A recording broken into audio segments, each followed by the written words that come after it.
first that I saw, you sent me your receiver rankings, and I absolutely love your high on this guy because I'm all in too, is Martavis Bryant of the Steelers. What do you love so much about him?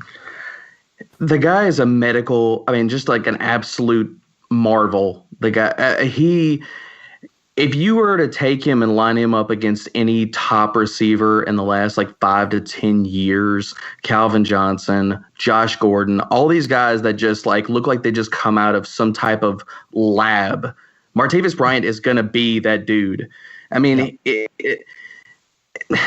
I think the thing that gets lost about him is that for suspension reasons, I mean, whether it's part-time player and stuff, he is not had the same type of exposure or target volume or just full seasons yet. I mean, the guy's yet to play an actual full season, but he's 10th in fantasy points a game amongst wide receivers for the last 2 years. So basically, you're saying he's a wide receiver 1 in fantasy points per game. So why would anybody not want to get behind this guy? I don't really understand it. Plus, people always throw out the stat, and I've heard it a million times, totally different position, but Tyler Eifert has scored 18 touchdowns in the last 21 games. I mean, it's a very tired stat. Martavis Bryant in 21 career games has scored 14 touchdowns. Mm-hmm. If you take his per game averages, like over when he's actually been on the field and healthy, his 16 game, full season stat line would read 58 receptions, 1,000 yards, and 11 touchdowns.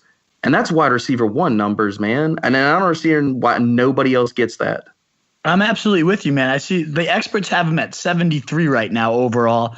ADP's right around, 60, which is a joke. I have him up, and you're even a little bit higher than me, and I'm very high. I have him right around 35 overall, wide receiver 20. So I'm right there with you. When you call him a physical freak, I mean, the only guy that I see that he's kind of even close to past is Randy Moss, the way he's so tall and long and just deceptively fast. The guy can outrun an entire defense and beat you deep. He's great off the screen game because people just take horrible pursuit angles. They don't recognize how fast this guy is down the field. And he's being treated like he's a dart throw wide receiver 3. Yeah, I get the risk. He's not even reinstated right now. But when you can get this guy in round 6, and like you said, a potential wide receiver 1, the price range is just way too cheap. I'm 100% with you. A complete physical freak. Also just starting to work out for the first time in his life. Said he added 15 pounds of muscle, and everybody's raving about that. So, I mean, I can't wait to see what this guy's made of and when he's actually gets a full season together. I'm with you. Easily could be wide receiver 1, if not very high-end wide receiver 2 numbers for a low-end wide receiver 3 price. I mean, that's